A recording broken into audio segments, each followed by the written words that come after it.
Так,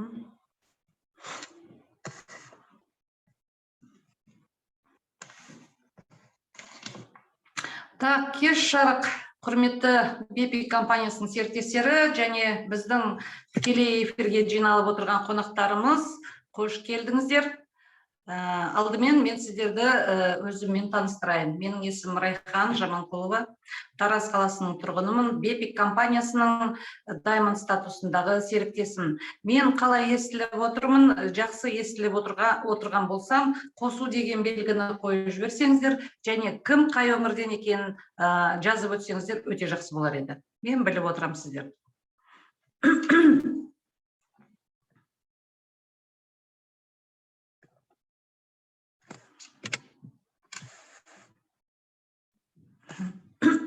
Сіздер жаза беріңіздер. Меркі кетті. Достар, бүгінгі біздің тақырыбымыз, қазір елдер жиналғанша мен өзіміздің тақырыпты атап өтейін. Біздің тақырыбымыз қазіргі бүгінгі таңда өте танымал өнімдер. Соның ішінде біздің Бепик компаниясының LF8 Acceler 8 деген базалық өнімдері жайлы, және де басқа өнімдер жайлы бүгінгі осы 5 жылдың ішінде біздің компанияға келіп қосылған өте әдемі, өте керемет, өте жақсы нәтижелер беріп жатқан біздің өнімдер жайлы, және Бепик компаниясының ғимараты жайлы, біздің Бепик компаниясының иегері жайлы, және біздің осы заводымыз, өнімдеріміз қай жерден шығып жатқаны жайлы, біздің маркетинг жоспары жайлы, және біздің нәтижелер жайлы айтылатын болады. Осының бәрі бір сағатта қамтылатын болады, достар. Сондықтан тағы да қош келдіңіздер. Мансия, қош келдіңіздер барлықтарыңыз. Сіздерге тек қана жақсылық тілеймін. Мұқият таңдап отырсаңыздар, мен өзімнің тарихымнан, осы Бепик компаниясына келген тарихымды бастап өтсем деймін, өзімнің нәтижемді атап өтсем деймін. Мен көп жылдан бері өзім гипертоникпін. Ол гипертоник дегендерді білесіздер, мынау давление деп атады ғой, қан қысымы өте жоғары болып, біраз жылдан бері өзіміздің поликлиникада, мына Тараз қаласындағы, сол жерде учетта тұрған едім. Содан бертін келе жаңағы тек қана қан қысым емес, жүрекпен де, мынау қантым да көбейіп, көзімдегі көзімнің көруі де нашарлап, және белімдегі грыжа, мына суреттен көріп отырсыздар, бұл мен, мына бұрынғы суретім, мына Бепик компаниясының келген кезіндегі бір апта бұрындағы суреті, алдындағы сурет, және бір жылдан кейінгі мен осындай нәтиже алдым. Қан қысым өте жоғары болатын, ол менікі 200-ден асатын, 235-ке шейін баратын давлением. Қантым менің 12-ге шейін баратын, басым жиі ауыратын, мойнымда зоб болатын. Зоб дегеннің бәрі ол нерв жүйесінің құрығаннан байланысты. Көкірегімде киста, белімде грыжа болатын, және де 3 айдың ішінде мен 16 килограмм азып кеткен едім. Өте салмағымды тастап жіберген едім. Содан осы Бепик компаниясының өнімдерін естіп, сол Бепик компаниясын қолдана бастадым. Мен негізінде денсаулығымды жөндейін деп келген бұл жерге. Мынандай өнімдер, мынандай коробкада. Өздеріңіз білесіздер. Денсаулығымды жөндеймін деп келгем. Қазіргі таңда мына Бепик компаниясында өзіміздің жақындарымызға айттық, достарымызға, таныстарымызға, және де жан-жағымыздағы таныстарымызға айтқаннан кейін біздің командамыз біраз жиналып, қазіргі таңда сол кісілердің бәрі нәтиже алып, мына осы компаниядан бриллиант деген, Diamond деген статусына да жеттік, оны өздеріңіз білесіздер. Және де біздің командада істеп жатқан, осы еңбек етіп жатқан біздің серіктестерімізде біраз жетістікке жетіп жатыр, нәтижелерін алып жатыр. Нәтижелер деген өте керемет. Тараз қаласынан шыққан, тек қана Тараз қаласында емес, Тараз қаласынан шыққан біраз біздің Қазақстанның біраз өңірлерінде де бар, және де бізде Қырғызстан деп жатыр, қазір Өзбекстан деп жатыр, ол жерде де біздің серіктестеріміз бар, және жоғары жақтағы біздің командада жаңағы тек қана Қазақстан емес, басқа шет ел мемлекеттерінде де бізде командамыз отыр. Сондықтан сол кісілердің бәрі керемет нәтиже алғаннан кейін мынау табыс көзі де жөнделіп жатыр, достар. Енді мен басынан бастап айта кетейін, бұл жерде біздің иегеріміз жайлы айта кетейін. Біздің иегеріміз Дэн Путнам деген кісі, ол Америкада тұратын кісі, американец ол кісі. Біраз қайырымдылық қорымен де айналысады. Ол кісі тек қана Америкада емес, Европа елдерінде де өте танымал кісі. Сондықтан өзі денсаулығы жайлы және отбасының денсаулығы жөнінде осы біздің ең бірінші өніміміз Elevate өнімін шығарып, мына заводы, мына суреттен көріп отырсыздар, біздің завод штат Ютада, ал компанияның ғимараты Майамида. Оның иегері Дэн Путнам деген кісі. Біздің өнімдердің ортасында бізде делдал жоқ, өйткені біз тікелей заводқа заказ береміз, интернет арқылы заказ береміз. Заказ бергеннен кейін бізге трек номерін береді дағы, біздің жақын жердегі почтовый отделениеға шейін, ол жерге бізге DHL деген компания, немістердің компаниясы, ол бізге осы посылкаларымызды тасымалдаушы компания, сол компания бізге жақын жердегі пошталық отделениеға шейін алып кеп береді. Енді компанияның өнімі, ең бірінші өнім бұл Elevate өнімі. Өздеріңіз білесіздер, күндізгі тамақ қоспасы. Бұл дәрі емес, бұл БАДы емес, бұл витамин де емес, бұл кәдімгі жасушалық өнім. Біздің әрбір клеткаларымыз барып, клеткаларымызды тамақтандыратын өнім деп аталынады. Күндіз ішетін тамақ қоспасы. Табиғи өнім, 100% табиғи өнім.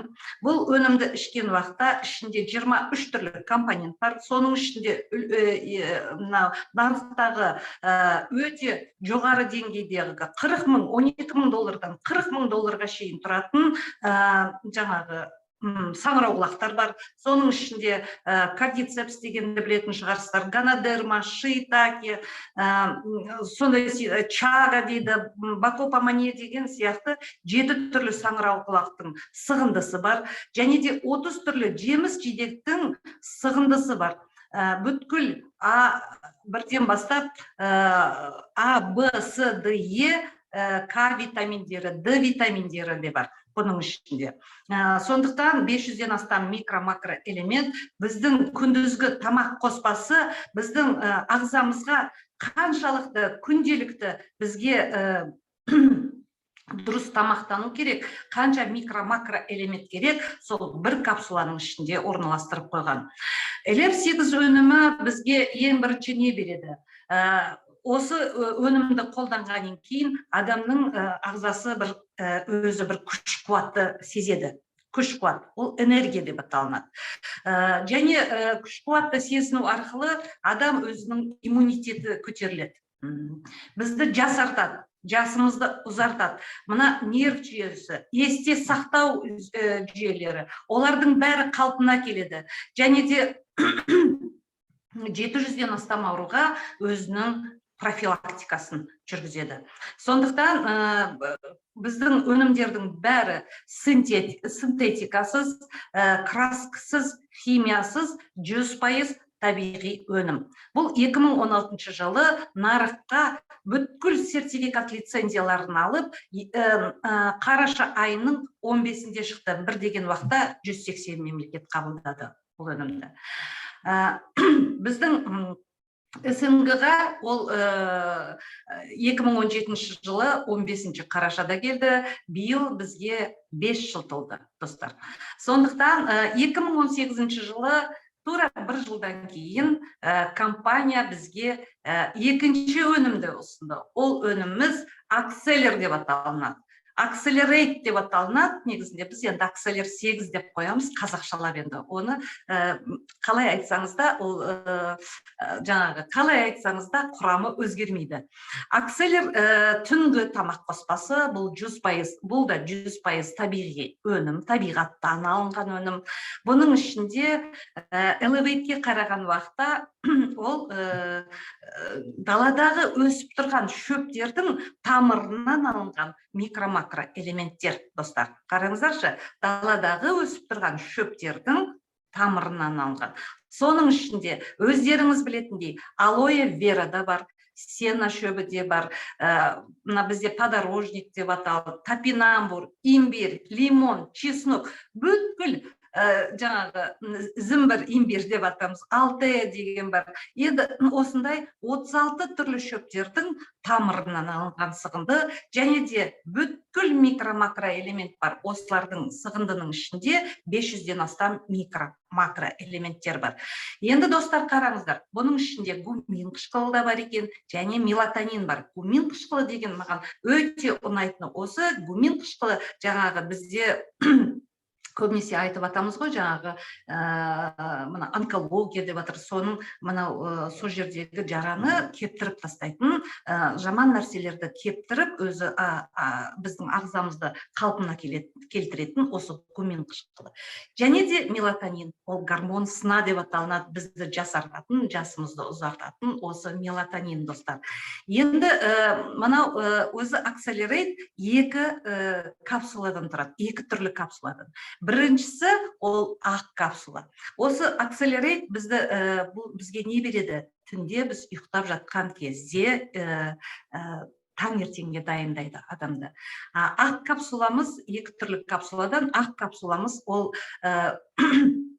біздің түнде ұйықтап жатқан кезде нерв жүйемізді, есте сақтау қабілетін жөндейді. Мынау әсіресе өздеріңіз білесіздер, қазіргі таңда бұл нерв жүйеге де байланысты, біздің мынау ағзамыздың дұрыс жұмыс істемеуіне де байланысты. Көп кісілер жаңағы қорылдайды, сөйлейді, лунатик дегендерді де білесіздер да, соларды өзі қалпына келтіреді. Және де детокс рестор деп аталынады. Ол 2-ші капсула, ол күлгін түсті капсула. Мына акселерейт суреттен көріп отырсыздар. Бұл детокс адамның ағзасын өзі қалпына келтіре бастайды. Достар, сіздер білесіздер ме, мен естіген уақытта негізінде таң қалдым.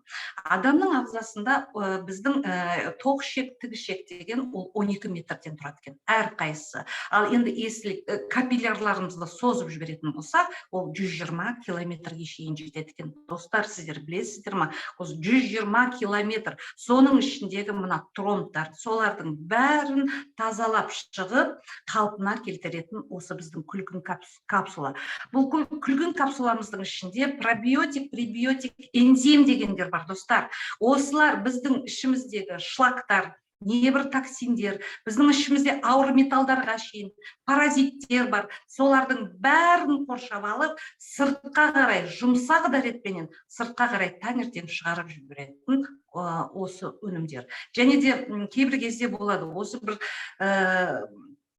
тамақты мөлшерінен тыс ішіп қоямыз да, сондықтан осы өнімдерді ішкеннен кейін ол да өзінің адамның ағзасын таңертең ол өзінің қалпына келіп тұрады, достар. Мына осы акселер деген өнімді берді. Енді мына суретті көріп отырсыздар. Өздеріңіз қарап отырғандай, бұл не сурет деп, мынау ненің банкының, қандай банкының суреттері деп өздеріңіз байқап отырған шығарсыздар. Бұл біздің өнімдер, элевейт өнімі де, акселерейт өнімі де, жаңа айта кеттім ғой, жасушалық өнім деп. Бұл 2 өнім басқа компаниялардың 30 шақты банкасын, басқа БАДылар, например, олар бөлек-бөлек сатады ғой, кальцийді бөлек, магнийді бөлек деген сияқты, спирулина деген сияқты. Айта кетейін, біздің капсулалардың сырты спирулина. жаңағы балдырдан, табиғи балдырдан жасалынған. Басқа компаниялардың 30-40 банкыларын бір капсула, 2 капсуланың ішінде орналастырып қойған. Достар, енді мына жерде өздеріңіз мына суреттен көріп отырғандай хайдрейт деп тұр да, хайдрейт 8 деп отыр.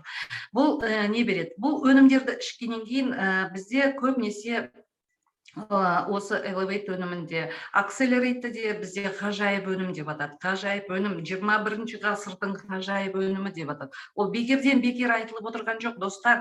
Мына қараңыздар. Осы капсулалар бұл сублимациялық сығынды, құрғақтандырылған сығынды. Яғни жаңағы космонавтардың өнімі деп аталынады. Неге десеңіздер, бұл космоста өздеріңіз білесіздер, 70 жыл бұрын мына өнімдерді о жерде барып жаңағы ет асып жемейді, болмаса тамақ жемейді о жерде. Олар қалай тамақтанады? Олардың бәрі осы сублимациялық құрғақтандырылған өнім. Олардың денсаулықтары қандай? Олардың денсаулықтары өте жоғары деңгейде. Сондықтан осы біздің өнімдерді ішкен адамдар барлықтары денсаулықтары өте жоғары деңгейде болады, достар. Енді бұның ішінде біраз біздің бір суткаға арналған өнімдер ғой. Бұл өнімдерді ішіп отырғаннан кейін біз суды да көбірек ішу керекпіз, достар. Суды көбірек ішу керекпіз, сондықтан бізге компания оны да бізге ұсынды. Қараңыздар, хайдрейт өнімі тек қана суды ішіп отырмай, біздің ағзамыздағы қышқылды қалпына келтіру екен. pH дейді ғой. pH бізде 7-де 45, 8 болу керек. Соны бізде қалпына келтіретін осы хайдрейт өнімі. Бұл не істейді? Хайдрейт өнімі бұл компания өзі, мен жаңа сіздерге айта кеттім, біздің компанияның иегері Дэн Путнам, бұл өте танымал кісі, өте миллиардер, бұл тек қана Америкада емес, Европа, қазір СНГ, мынау ТМД елдеріне де өте танымал болды бұл кісілер. Сондықтан бұл хайдрейт өнімі қайдан шықты дейсіздер ғой. Негізі түбірі бұл жапондықтар. Жапон елінен шыққан. Жапон елінде өздеріңіз білесіздер, мынау жасы ұзақ адамдар өте көп. Ол кісілер 90 жасқа келген адамдар, 80-нен 90, 100 жасқа келген, 100-ден асқан адамдар бар. Олар жаңағы мынау өте қозғалысы да, мына күш қуаты да өте керемет. Ол тек қана Японияның барлығы, Жапон елінің барлығы емес, ғалымдар зерттей келген уақытта остров Окинава деген жер бар. Сол жерде жаңағы адамдардың күш қуаты өте жоғары деңгейде, жастары ұзақ, долгожительдер дейді ғой, сол кісілер. Сондықтан мынау ғалымдар зерттей келе, бұл неге деген уақытта судың құрамы өте керемет екен. Сондықтан біздің компанияның иегері, жаңа бекер айта кеткен жоқпыз, сол жердегі кезінде заводты сатып алып, мынау хайдрейт деген өнімді қазір тек қана біздің компанияның сертификаты ғана, біздің компания ғана мынау әлемге таратылады. Ол тек қана біздің ғана лицензия сертификаттарымыз бар. Сондықтан мына хайдрейт өнімі бұл бір өзі суреттен көріп отырсаңыздар, мынау халал сертификаты жақында жаңалап алынды. Хайдрейт өнімі ол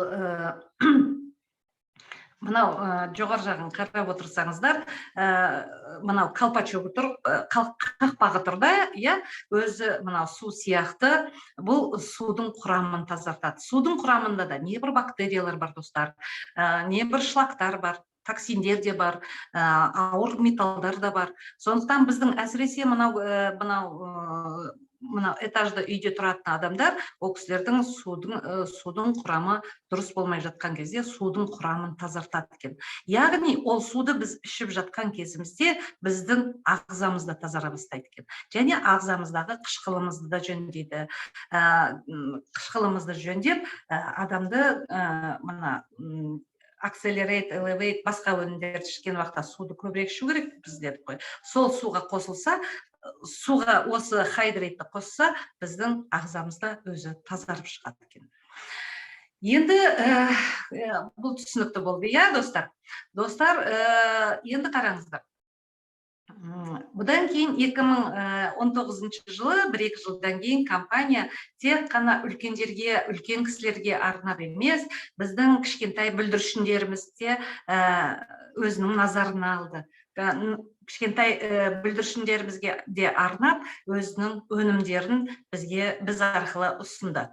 Great Kids деген өнімді өздеріңіз естіген шығарсыздар, көрген шығарсыздар. Great Kids деп атталынады. Екі түрлі жаңағы стиктен болады. Бұны суға қосып ішсе де болады, ауыздарыңызға сала салсаңыз да, құрғақтай сала салсаңыздар да болады. Бұл тек қана балаларға емес, үлкен кісілерге де арналған. Бұның ішінде Elevate-тің құрамындай қоспасы бүткіл микро-макро элементтер бар. Бұның ішінде де брокколи, жаңағы помидор, сәбіз дейді, алма, шие, осындай бүткіл жеміс жидектердің сығындысы, және бұл да химиясыз, консервантсыз сондай өнім, 100% табиғи өнім. Балалар және үлкендер ішкен уақытта ең бірінші балалардың манау күш қуатын, энергиясын өте қалыпты деңгейде жөндейді. Балаларды иммунитетін өте жоғары деңгейде көтереді. Жақсы көңіл күй сыйлайды, ұйқыларын жөндейді, тәбеттерді жөндейді, мықты денсаулығы болады. Және балалардың, манау әсіресе қазіргі таңда көп балалар, осы мектепке барған балалар, манау балабақшаға барған балалардың да манау нерв жүйелерін, манау жаңағы есте сақтау қабілетін жөндейді. Кейбір өзіміздің серіктестер айтып жатыр, осы өнімді ішкеннен кейін менің балам жаңағы тез көтеріліп кетті, денсаулығы дұрысталып кетті, менің балам сабақты жақсы оқып кетті дейді. Біздің серіктестердің арасында 5 жасқа келген баланың тілі шықпаған, осы өнімді ішкеннен кейін, міне балам тілі шықты, міне балам өлең айтты деп отырады. Осы өнімде рахмет сізге де. Осы өнімдерді балалар ішкеннен кейін біраз өздерінің жаңағы денсаулықтарын жөндеп жатыр. Енді компанияда мен барлықтарын айтып өтейін, қандай өнімді айтсам болады деген сіздерге. Мына Great Kids-ті түсінген боларсыздар. Бұның ішінде де А, Б, С, Д, Е, К витамині, Т витамині, мына қараңыздаршы, ішінде брокколи дейді, сәбіз, қызанақ, қызылша, алма. Енді барлығы витаминдердің қай витамин керек, мына К витамин бүткіл сығынды бар.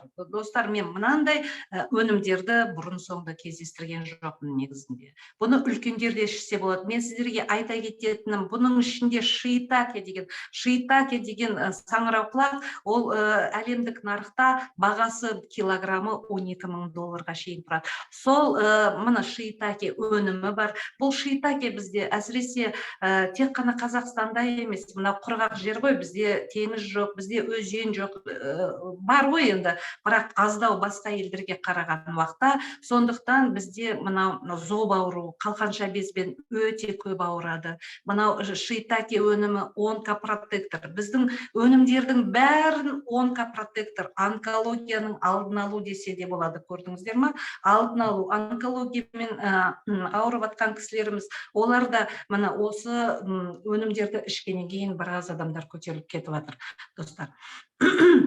Одан кейін де және қазіргі таңда бізде компанияның 19 түрлі өнімі бар, оның бәрін айтып өтуге болады, әрине.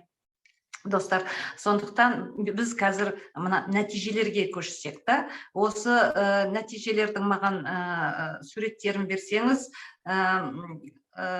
бізге компания тағы да бір оны айтпай өтуге болмайды, достар. Бізде компания бізге арнап, бізде мынау көшбасшылардан сұрап, сіздерге қандай өнім керек деп компания ақылдасып отырады. Құрдан құрып мына өнімді сатыңдар, мына өнімді жүргізіңдер деп айтпайды.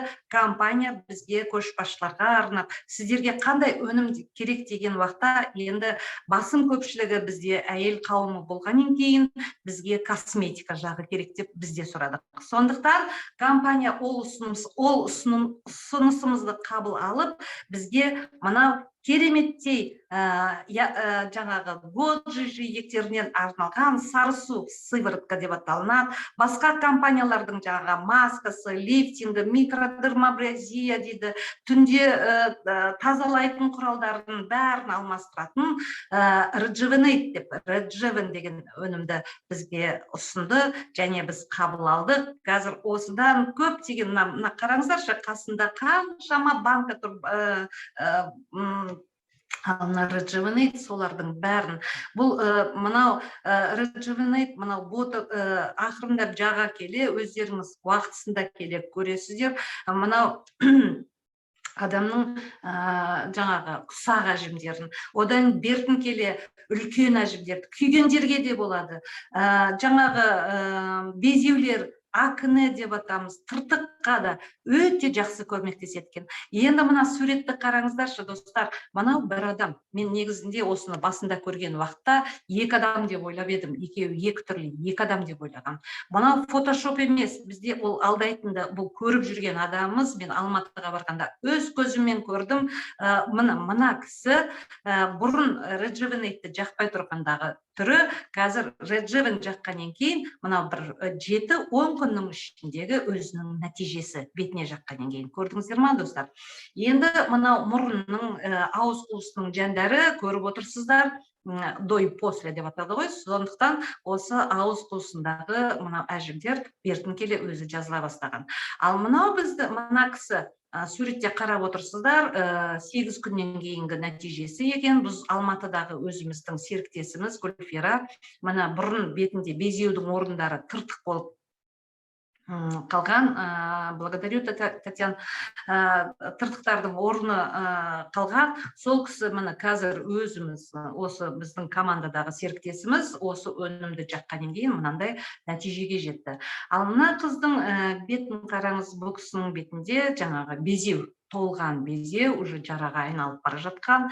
Өнімдерді қолданғаннан кейін, біраз уақыттан кейін мына өзі нәтиже көре бастады. Мынау көздің айналасындағы нәтиже, достар. Мына 32 күннен кейінгі, бұл да біздің Қапшағайдан өзіміздің серіктесіміз, 32 күннен кейінгі нәтижесі. Мына біздің жаңағы Өскеменнен біздің өзіміз серіктесіміз, мына өзінің бетіне жағып, біраз уақыттан кейін өзі мынандай нәтиже алып отыр. Достар, осындай нәтижелеріміз өте көп. Бұны тек қана күйгенге, бұл жағы беті тазартады, бетті жөндейді, қалпына келтіреді. Ұсақ әжім, үлкен әжім, уақытысы келе үлкен әжімді де, тыртықтарға да, жаңағы күйген жерлерге де өте жақсы көмектеседі. Енді біздің нәтижелерді көрсетсек, өшірден біздің компанияның өнімдерінен алған нәтижелерді көрсетіп өтсек, достар, өздеріңіз білесіздер, мынау қазіргі таңда мына суретті қарап отырсаңыздар, мына псориаз деген өнімді біледі. Бұл кешіріңіздер, псориаз деген ауруды білесіздер. Бұл қазіргі таңда бұл мынау осы біздің кішкентай ғана өңірімізде, кішкентай ғана жан-жағымызда біраз адамдарда, таныстардың арасында біраз бұл ауру жасарып бара жатыр десек те болады. Достар, неге? Ол неге деген сұраққа мен айтар едім, ол біздің бейберекетсіз ішіп жатқан тамағымызда, мынау экологиямызда, стресс, нервтер, осының арқасында мына көп адамдар бұрын жоқтың қасиеті ғой. Осыдан 20 жыл бұрын, достар, естеріңізге сала кетіңіздер, 20 жыл бұрын бұндай аурулар шанда кездесетін. А қазір мына қарап отырсыздар. Мынау біздің Марита деген серіктесіміз Кавказдағы мына бүткіл денесінде псориаз болған. Достар, ол өте қиын жағдай. Мен оны жүрегіммен сезіп отырмын, бұның қандай жағдайда болғанын. Қазір қараңыздаршы, мына аяғында да, қолында да, денесінде де бар болған. Бұл кісінің ұзын көйлек кие алмаған, ішкеннен кейін, біздің өнімдерді ішкеннен кейін, мына қандай әдемі қыз. Қазір мына ашық көйлек киіп, мына қолы осы біздің өнімдерді қолданғаннан кейін, біраз уақыттан кейін осындай нәтиже көрді. Өзіміздің серіктестердің арасында да бар, Ал мынаны енді мен басында қарай алмаушы едім, енді қарауға тура келеді. Достар, қараңыздар. Бұл да біздің серіктесіміздің трофическая язва дегендерді естігендеріңіз бар шығар. Бұл тоқ ұрып, аяғының жартысындағы мына етін түгел алып кеткен. Біздің өнімдерді ішкеннен кейін, мына айтады ғой, сол жердегі өзі де айтады, жаңағы интервью бар, өзінің бізге ақпарат беріп жатқаны бар. Және де өзі айтып отырады, біздің үйдің іші өте бір мынау шіріген иіс болатын дейді да. Сондықтан мына біздің өнімдерді ішкеннен кейін, жаққаннан кейін, мынау 10 айдан кейін осындай нәтиже көрді. Енді витилиго деген ауруларды өздеріңізде, бұл да өте жасарып бара жатқан ауру, өкінішке орай.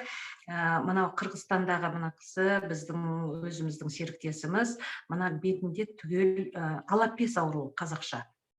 Бұл кісі де өте қатты ауырған. Бұл кісі айтады ғой, жаңағы қызы осы өнімді әкесіне алып келіп беріп, айтады, үйде адам, енді қараңыздар, әп-әдемі ер адам екен, өте нерв жүйесі тозған, үйде өте ашушаң болды, үйде бейберекет кетті дейді. Осы өнімдерді ішкеннен кейін, біраз уақыттан кейін ол кісі де өзінің қалпына келіп, құлағының мойын жағында сәл-сәл ғана қалды, түгелдей жабылды десе болады.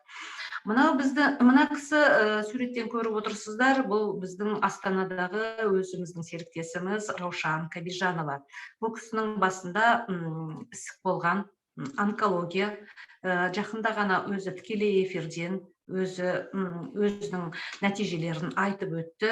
Қазіргі таңда бізбен бірге жұмыс істеп, осы өнімдерді ішкеннен кейін басындағы ісігі, онкологиясы түгелдей жойылып, қазіргі таңда бізбен бірге, бізбен қатар өзі еңбегін істеп, жақындарына жақсылық жасап, көп адамдардың рахметін, алғысын алып жүрген кісі. Келесі біздің нәтижеміз мынау диатез деген. Енді диатез ауруында білетін шығарсыздар, біраз осы біздің бүлдіршіндерімізде кездеседі. Диатез ауруы деді, мамалары, жаңағы аналары не жеп қойма, тәтті жеп қойма, осы диатез ауруымен көп ауыратын бала. Мына осы біздің өнімдерді ішкеннен кейін, 3 күннен кейін, алдындағы суретті қарап отырсаңыздар, қолының саусақтарының арасында өте жара, қолдары жабысып тұр. Ішкеннен кейін, 3 күннен кейін мынау бүлдіршіннің қолы жөнделді, және де 6 күннен кейін денсаулығы түзеліп, қазіргі таңда бүлдіршініміз сап-сау аман есен өзі жаңағы ойнап, елді қуантып, сөйтіп жүр балдырғанымыз. Одан кейінгі достар, қазіргі таңда бізде мынау неде көп, салмағы үлкен, өте толық адамдар өте көп. Сондықтан бұл да бізде жаңағы қоғамымызда өте бір ауыр жағдай деп айтсақ та болады. Бұл да көп әйелдер содан ұялады, содан қысылады. Мына кісінің нәтижесі, бұрынғы нәтижесі қандай екен көріп отырсыздар. Одан кейінгі нәтиже бір 30 келіні тастады десек те, мына жерде шатаспаймыз. Анорексияны білесіздер да, достар, салмағы өте төмен адамдар. Соның біреусі мен едім, негізінде ондай аурумен болған жоқпын, бірақ салмағым өте төмен болған. Соғысты мына біздің серіктесіміздің де салмағы өте төмен болған, анорексиямен ауырған. Біздің өнімдер қалыптан келіп, қазір мына өте әп-әдемі деңгейде, өте әп-әдемі жағдайда күлімсіреп тұр біздің арамызда. Енді мына өнімді, мына жігітті көріп отырсыздар, бұл біздің серіктесіміз Татарстандағы әлем деңгейіндегі чемпион Дмитрий Петровичев. Ол кісіге жақында ғана бізде эфирде шықты, және өзінің осы өнімдерді қолданатынын көрсетті. Ол енді чемпиондар қолданған деген нені білдіреді? Бұлар допингке тапсырады да. Достар, біздің осы жерден өніміміздің табиғи екенін осы Дмитрий Петрович арқылы, және де басқа спортсмендер бар бізде де, Дмитрий Петрович деп, бұл гиревой спорттан. Жаңағы тағы да самбодан сондай допинг тапсыратын жаңағы бокстан, дзюдодан айналысатын чемпиондарымыз да бар, бұл спортсмендеріміз де бар. Олар да біздің өзі өнімдерді қолданады. Сондықтан біздің өнімнің табиғи өнім екенін осы жерден ақ байқауға болады екен достар. Міне осы енді ең маңызды, ең керекті деген нәтижелерді айттым. Қазір енді сіздердің алдарыңызда мен өзімнің нәтижемді айтып өттім. Енді достар, бізде және жақта да серіктестер бар, солардың нәтижелерін тыңдай кетейік. Бізде қазір осы біздің Бепик компаниясында және біздің тікелей серіктесіміз, мынау Меркі деген жерді көптерлеріңіз білетін шығарсыздар, Жамбыл облысының тумасы Ақбаян Жаналы біздің серіктесіміз, сол кісі өзінің нәтижелерімен бөлісе кетсе. Ақбаян, микрофонды ала қой. Барлықтарыңызға кеш жарық. Даусым естіліп тұр ма? Райхан, кеш жарық. Менің атым Ақбаян, жасым 46-да. Мен бұл өнімді 2017 жылы шілде айында интернет арқылы таптым. Мен негізі өзім мына суретте көріп отырғандарыңыздай, мен мына өнімді пайдаланбай тұрғандағы түрім қандай болатын, пайдаланғаннан кейінгі мен ұзақ та пайдаланған жоқпын. Сол бір 2 айдың көлемінде мен осындай нәтиже болды менде. Айналамдағы адамдардың бәрі қарап, не ішіп жатсың, не істеп жатсың, бетіңе не жағып жатсың деп өздері сұрай бастады. Мен ешкімге айтқан да жоқпын. Мен тек қана өзім қолданып жүрдім. 2017 жылы интернет арқылы осы өнімді тауып, мен ол не үшін оны іздедім, бұл өнімді. Менде біз скринингтен өткен кезде менде фиброзно-кистозная мастопатия деп тапты. Содан мен оны интернеттен қарадым, ол не деген ауру, қандай ауру деп зерттедім кішкене. Сөйтсем, оны енді емдемесе, ол енді әйелдердің көкірегінде болатын ауру, оны жақсылап емдемесе, ол ертең күні онкологияға да айналып кетуі мүмкін екен. Содан мен осы өнімді интернеттен көріп, әбден зерттеп, 2 айға жуық, өтірік айтпасам, зерттедім. Отзывтарды қарадым. Ол кезде осы мына LF8 деген өнім ғана бар болатын, 2017 жылы. Өстіп, соның бәрін, құрамын, бәрін зерттеп, содан 2017 жылы сентябрь айында мен заказ бердім. Заказ беріп, заказымды алдым. Қолыма сол жылдан бастап мен іше бастадым. Содан осындай жақсы нәтижелер болды. Менде өзімде анемия болған, ол хронический анемия. Мен мектеп кезінде анемия болатын.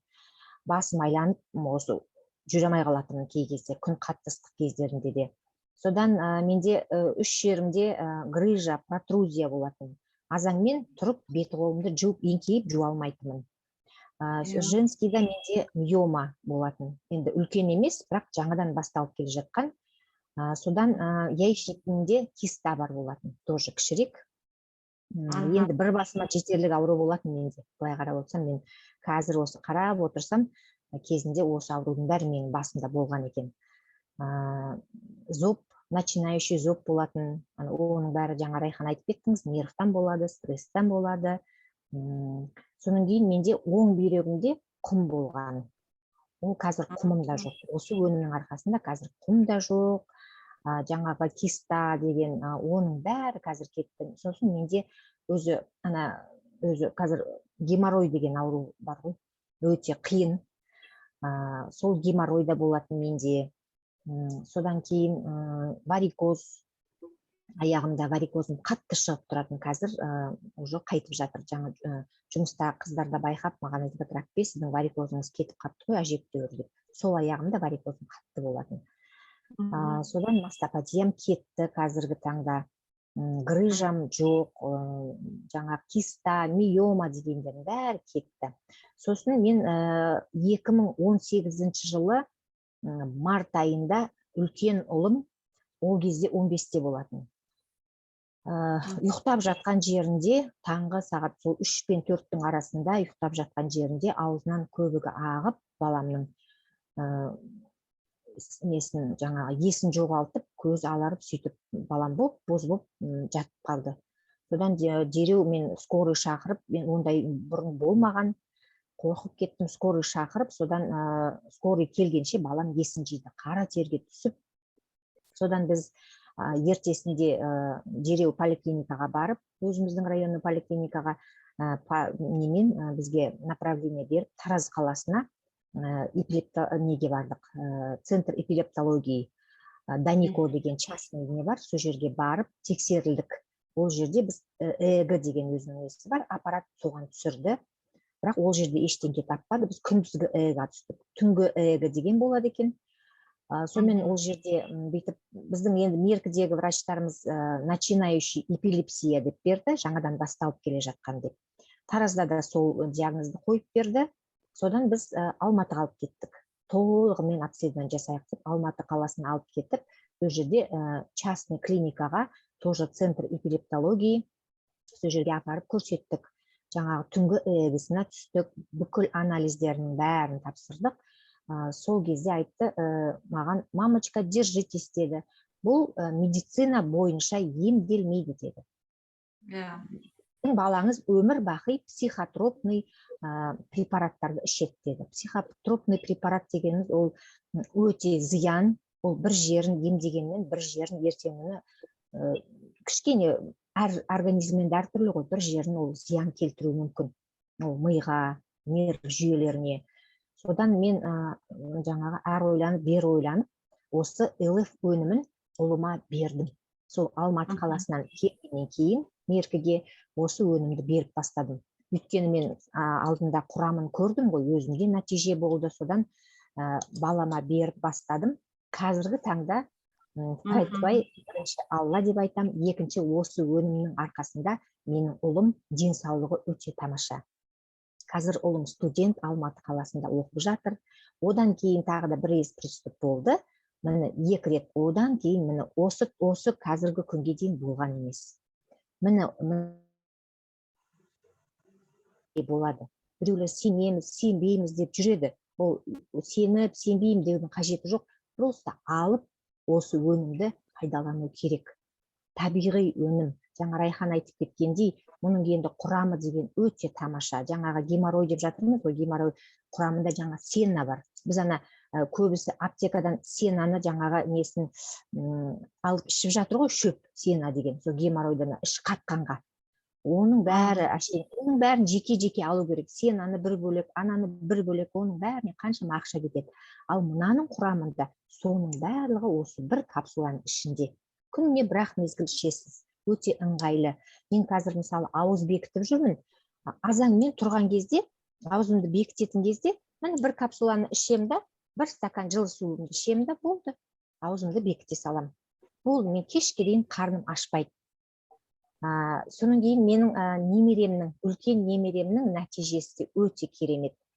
3,5 жасында, қазір немерем 5-те, 3,5 жасында кіші дәретке бармай қалды. Мүлдем. Қызым деген баратта прям горшокқа отырғызатын, ұрсы-бұрсы. Айтпесе жүре береді. Азаннан кешке дейін кіші дәретке бармайтын. Содан уже маған айтты, мама, осылай болмайды ондай. Барып врачқа қарат дедім. Сөйтіп невропатологқа апарса, невропатолог айтыпты, енді кішкентайында құлаған ба, білмейміз ғой, зақым келген ба омыртқасына. Омыртқасында бір жерінде жаңағы қысылып қалған ғой нерв жүйесі. Содан миға сигнал бармайды екен. Тию керек, кіші дәретке отыру керек деген сигнал бармайды екен. Содан мен қызыма осы капсуланы Алматыға салып жібердім да, салып жіберіп айттым, осындай бер осын. Бұдан ешқандай пайда болмаса зиян болмайды дедім. Сен ана дәрі, анау-мынауларынан ол әшейін бәрі уақытша еді, ол көмектесе ма, ол еще сұрақ дедім. Содан қызым берді немереме. 1 ай болмай результаты, даже 1 ай емес, 1 аптаның ішінде уже регулярно немерем не қылатын болды. Кіші дәретке баратын болды. Бұрын арқам, аяғым ауырады деп сөйтетін болатын. Ондайдың бәрін қойды. Қайтадан повторно неге барды, невропатологқа. Невропатолог айтыпты, қазір бәрі норма деп. Міне. Содан менің жаңағы қызымның өзінде, осы екінші немереме 2 қабат болған кезде симфизит деген ауру. Қазір ол өте жасарып кетті. Қазір екінің бірінде симфизит деген ауру. Симфизит деген мына қуық жақта нелер сүйек ажырап кетеді екен. Содан кейін анау уже босанатын уақыты жақындаған кезде ол ажырай береді екен. Ол даже кей кезде ол ана мен балаға өте қауіпті екен. Егер ол сантиметр көп, үлкен көлемде ажырап кететін болса, ол өте қауіпті екен. Ертең күні ол жаңағы әйел адам ол жүре алмай қалуы да мүмкін екен. Симфизит деген аурудан. Содан қызыма да осы өнімді бердім. Қызым осы өнімді ішші, менің тілімді алшы деп. Содан қызым ішті. Врачтар негізі айтқан болатын, ой, симфизиттан оны уже сіздерде ашық тұр, несі, какой-то сіз босанғанда қиналасыз, возможно, операция жасаймыз деп сөйтті. Сосын мен енді көрерміз дедім, оға дейін сенің айың жақындағанша, босанғанша мына өнімді іше бер дедім. Содан қызым осы өнімді ішіп жүріп, аман есен өзі ешқандай операциясыз, ешқандай осложнениясыз босанып алды. Өте сол мен синтезді өткендері мен ұмытып кеттім, айтам деп қазір есіме түсіп жатыр да сол. Содан кейін менің кішкентай ұлымда, ұлым 5 жаста, нолевой классқа барады. Жаңа сіз айтып өттіңіз ғой, жаңағы Great Kids деген өнім. Great Kids деген өнімді менің ұлым жаңағы өте гиперактивный болатын. Бір орында отыру деген мүмкін емес. Кейде күліп юласың деп қоятын, бір орында шырайланып жүре беретін, отыра алмайтын. Қазір кішкене онысы басылды. Осы сол жаңағы өнімнің арқасында. Содан кейін жаңағы нервный болатын. Осы дірілдеп, терлеп, даже до того кейде садикке барып жүрген кезде тырнақтарын істейтін. Соны мен өзім ойлайтын, ол неге тырнағын істейді? Сөйтсем, оказывается, нерв жүйесі бұзылғанда бала уже тырнақ істеп бастайды екен. Содан оның бәрі қалпына келді. Содан кейін көңіл күйі өте көтеріңкі. Содан кейін байқауларға несі жаңағы ойлау қабілеті өте жақсы. Ойға есте сақтау қабілеті өте тамаша. Қазір өткенде жақында байқауға қатысты, байқаудан 2-ші орын алды. Осы район бойынша. Жаттау жағынан бір нәрсе, мысалы, жаттау берсе, не берсе, дереу қағып алады. Оның бәрі сол өнімнің арқасы деп ойлаймын. Өйткені ол жерде бәрі бар ғой, құрамын балаға керекті, өсіп тұрған, дамып тұрған балаға құрамында енді керекті менің бәрі бар. Сіз айтпақшы, брокколи, жаңағы сәбіз дегендерді баламыз жемейді ғой, алып тастайды. Ал мынаның ішінде алады да жей береді. Күнде сок ретінде іше береді.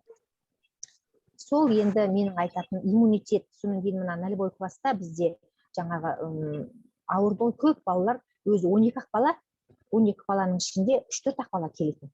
Қалғандарының бәрі ауырып жататын. Тыбай осы өнімнің арқасында менің балам бір сабақтан қалған емес.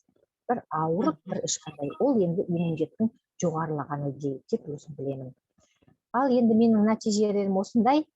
Мен енді қазір осы жерде отырған, мені тыңдап отырған, жаңадан келіп отырған осы өнімді білмейтін адамдарға менің айтатыным, ешқандай ойланбаңыздар. Мынау өнім 100% жұмыс жасайды.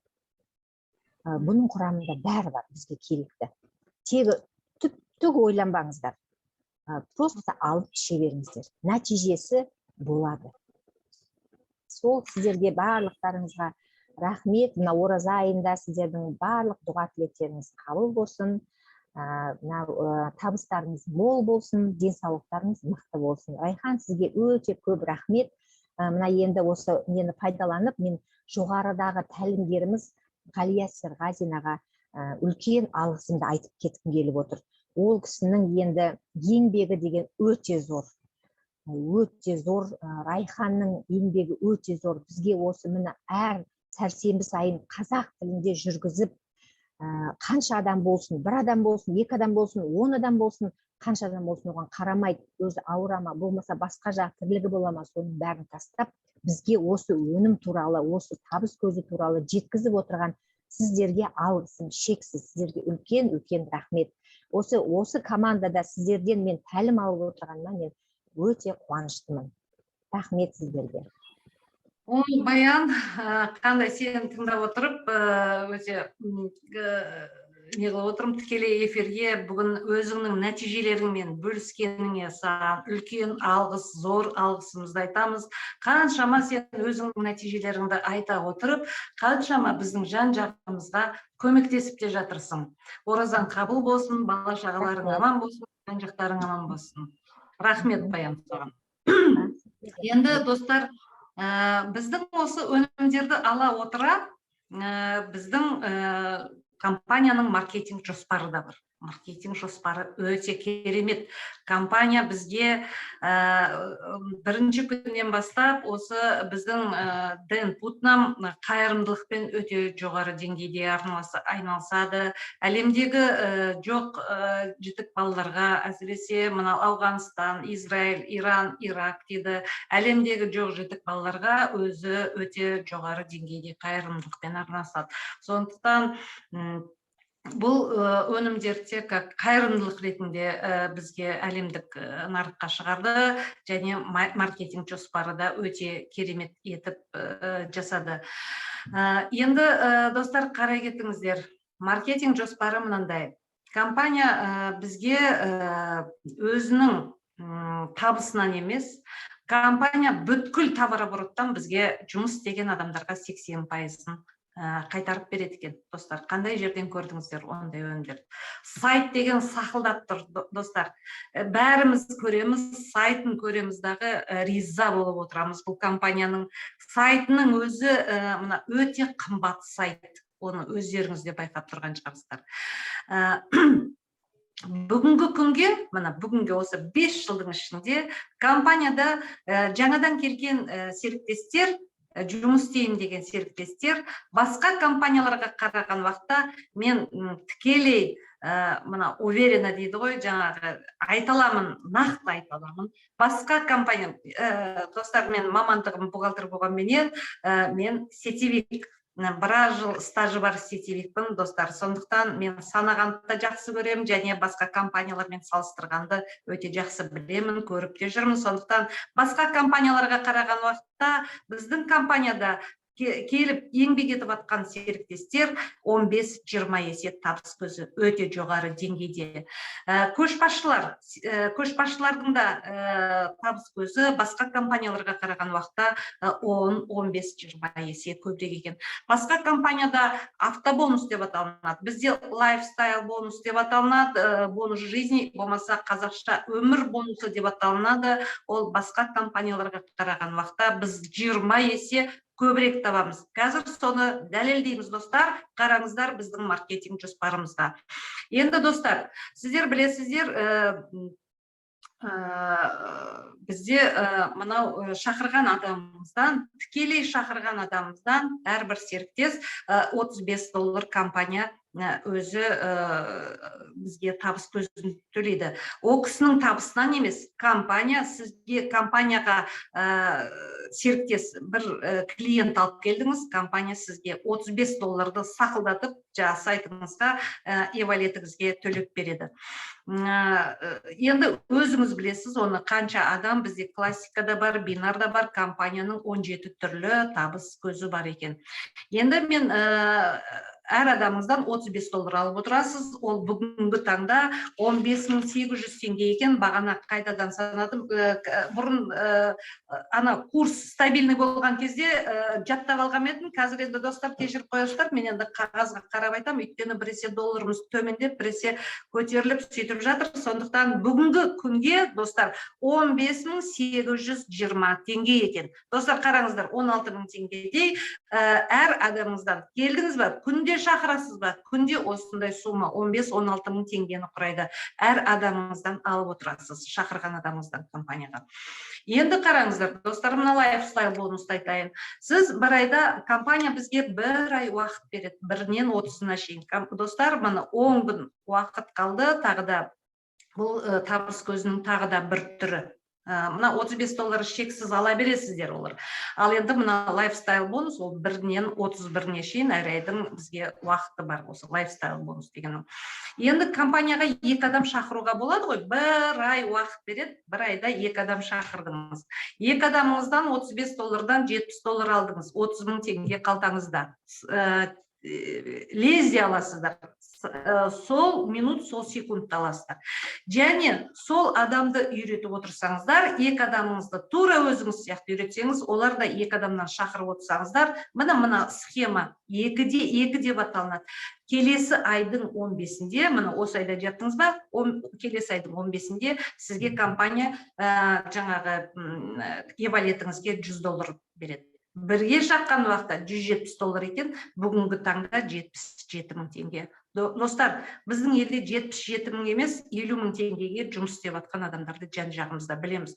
Сондықтан екі адамның өмірін жақсартып, олар өздерінің отбасыларына осы өнімді алып ішкен кезде, оларды да мына өнімді арзанырақ ал деп, оларды да екі адамнан шақыртуға үйретсеңіз, компания сізге $100 төлейді. Бірге $170, қазіргі таңда 77.000 теңге екен. Енді компанияда достар, бір айдың ішінде 3 адамнан шақырып жатқан адамдар бар. 3 адам. 3 адам достар, көп емес, 10 емес, 15 емес, 3 адам. Әрқайсынан $35 көрген кезде, ол жаңағымыз $105 болады екен. Оны сразу аласыздар кабинеттеріңізге. Оларды да 3 адамдарыңызды үйретсеңіздер, олар да 3 адамдан шақыратын болса, келесі айдың 15-інде компания сізге $300 төлейді. Бірге $405, бүгінгі таңда 180.000 айлық. Достар, депутаттың айлығына жақындап қалдық, енді қараңыздар. Енді расы солай, енді қарап отырсаңыздар. Келесі лайфстайл бонусымыз 4-те 4 деп аталынады. 4 адам шақырсаңыздар, ол 4 адамыңыздан $35-дан алған кезде $140 екен.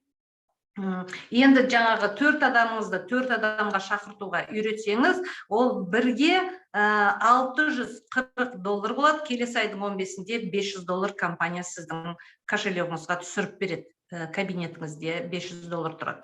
Сондықтан бірге $640, қазіргі таңда 290 мың айлық екен. Достар, мынандай айлықты қайдан көрдіңіздер? Шақырғаныңыз 4 адам, достарыңыз, таныстарыңыз, көршілеріңіз, бала-шағаларыңыз 4 адамды үйретсеңіз, тура өзіңіз сияқты, мына $640 айлық алдыңыз, 289 мың теңге айлық.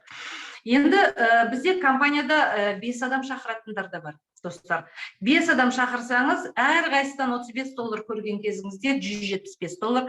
Тура өзіңіз сияқты үйретсеңіз, оларды да 5 адамнан шақыртсаңыз, достар, келесі айдың 15-інде сіздің кошелегіңізде $700 тұратын болады. Бірге $875 кешірім өтінемін, теңгеге шаққан уақытта 400.000 айлық. Достар, бинарларыңызбен бірге $1000 айлық болады. Және де достар, тағы да айта кететін жайт, басқа адам шақырмай, осылар келесі айда тура осылай бере беретін болса, сіздер мына $100, $300, $500, $700 айлықтарыңызды ала беретін боласыздар. Бұл біздің компанияның екі жақ түрлі табыс көзі. Бұдан басқа бинар бар, сіздің командаңыздағы чектер бар, чека деген матчинг бонус дейді. Сондай 17 түрлі доходымыз бар. Бізде 4-ақ статус бар. Компанияда миыңыз ашып жатпайды, анау жерде, анау, мынау деп, жаңағы карьерный лестница ғой. Сол карьерный лестницада бізде 4-ақ статус бар. Ол біріншісі сильвер, жаңағы күміс статусы, екіншісі голд, ол алтын статусы, үшіншісі платина, ол кәдімгі платина, төртіншісі даймонд, ең жоғарғы жақтағы даймонд статусы, ол кәдімгі қазіргі таңда жақұт статусы, ол бриллиант статусы деп аталынады. Міне, қазіргі таңда осы статустарға жетіп атқан біздің серіктестеріміз өте жетіп жатыр. Әр сәрсенбі күні айлықтарын алып жатыр. Бізде айлықтарымыз әрбір сәрсенбі, күнделікті табыс көзіміз бар. Жаңағы $35 ол өздеріңізге байланысты, өздеріңіздің жаңағы жылдамдықтарыңызға байланысты күнделікті біздің табыс көзіміз бар. Және де әр сәрсенбі күні түсетін, бүгін айлық түсті, барлықтарыңызға құтты болсын, айлық алып жатқан кісілер. Әр сәрсенбі күні айлық түсетін бар, және әр айдың 15-інде бізге лайфстайл бонус түседі. Қанша жасасаңыздар, сонша түседі достар. Мына осындай табыс көзі бар. Және де мен сіздерге мына бағанада біз презентация болған, серіктестермен кездесу болған. Осы мынау қара нені көріп отырсыздар да, мына схеманы көріп отырсыздар. Достар, енді өткенде бұны бізге компанияның егері Дэн Путнам Астанаға келген уақытта бізге көрсетіп беріп кетті. Бұрын біз енді осыны көрсеткен, біз мән бермей жүргенбіз, мынаны жақсылап тұрып шағып берді. Достар, кім $57,000 алғысы келеді бір жылдан кейін? Қолдарыңызды көтеріп қойыңыздар, қосу белгісі қойып қойыңыздар, болмаса шынымды айтамын, бұл экономистер, финансисттар, маркетологтар барлығы есептеп шығарып қойған нәрсе. Сондықтан бұл реальный нәрсе. Қараңыздар, бірінші айда 2 адам шақырдыңыз, биларыңызбен бірге $71 алдыңыздағы өзіңіздің алған өнімдеріңіздің жартысынан көбін шығарып алдыңыздар, достар. Мына көрдіңіздер ма?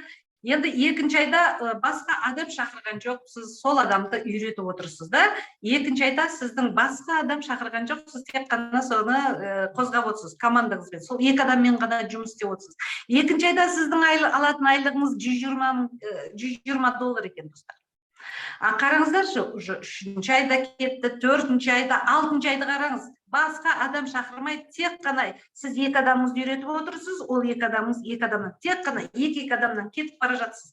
6-ші айдағы сіздің айлығыңыз $775 болды, достар. $1000-ға чуть-чуть жақындап қалды, қараңыз. 7-ші айда мына $1875. Ал енді 10-ші айда қараңыздаршы, $14,000. Кім $14,000 алғысы келеді, достар? Мұны қараңыз, $14,000. 10-ші ай, 10 ай деген көзді ашып жұмғанша өтіп кетеді. Мен де мына кеше ғана осы компанияға жағы тай-тай басып, денсаулығымды түзеймін, маған маркетингті айтпа, табыс көзін айтпа, мен денсаулығымды түзесем болды деп келген адам едім. Мына қараңыздар, достар, мына 10-ші айда сіздің айлық табыс көзіңіз $14,000 болады. 11-ші айда 28,000, 12-ші айда мына достар, ешқандай жаңағы үзіліссіз істеп отырсақ, осы жаңағы үйретіп отырсақ, әр адам 2 адамнан, сонда $57,000 болды, достар. Енді осы $57,000-ның тегі арасында үзіліс болып қалды, достар. Сіздерді $30,000 устраивает? Соны айтыңыздаршы, жартысын алған кезде де. Тек $30,000-ның жартысын алыңыздаршы. $15,000. Мына достар, мына осындай айлыққа.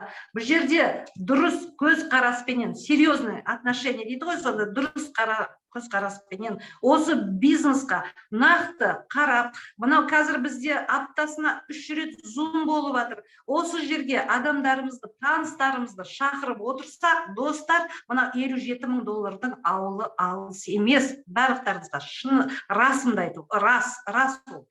Сондықтан сіздер үйренгілеріңіз келсе, біз үйретуге дайынбыз.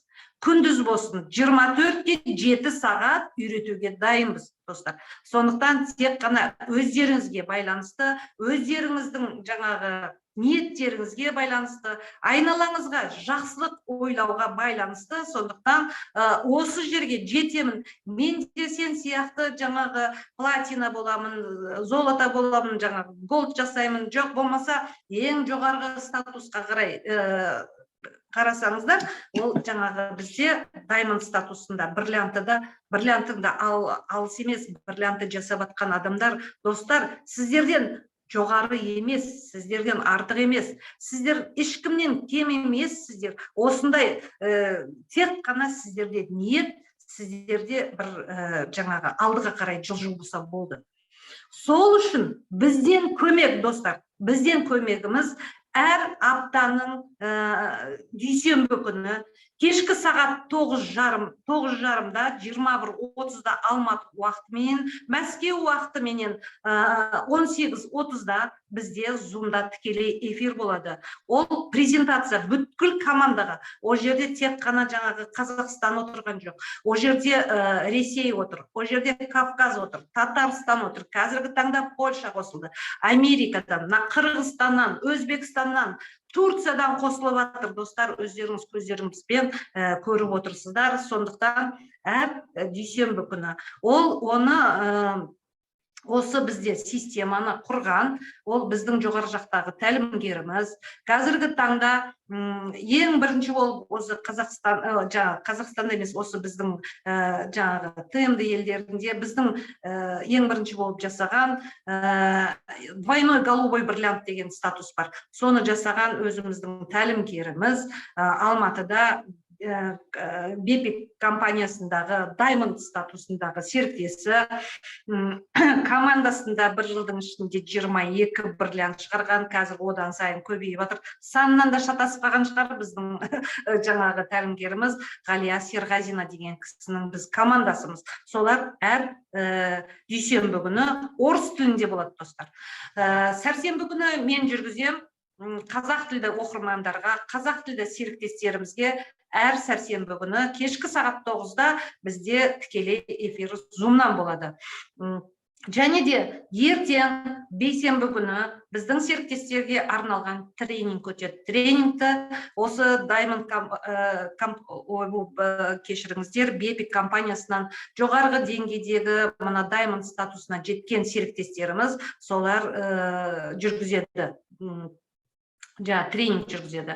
Мына достар аптасына 3 рет. Одан кейінгі жаңағы мына Алматыда да, мына Таразда да, басқа Астанада да, басқа қалаларда да мына тірідей кездесулер болып отырады.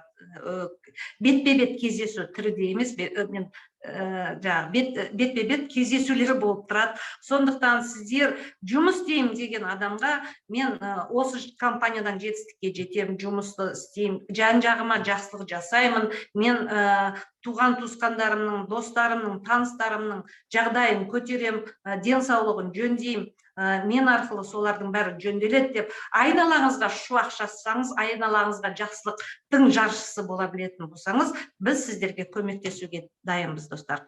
Мына біздің уақыт тамамдалды, мына регламент болды. Енді достар, ертеңгі тренингте барлығымыз кездескенше, о жерде тек қана серіктестер болады. Сондықтан көріскенше күн жақсы, барлықтарыңызға аман есеншілікте болайық, жақсылықтың жаршысы болайық, бай қуатты болайық достар. Келесі кездескенше сау саламатта болыңыздар.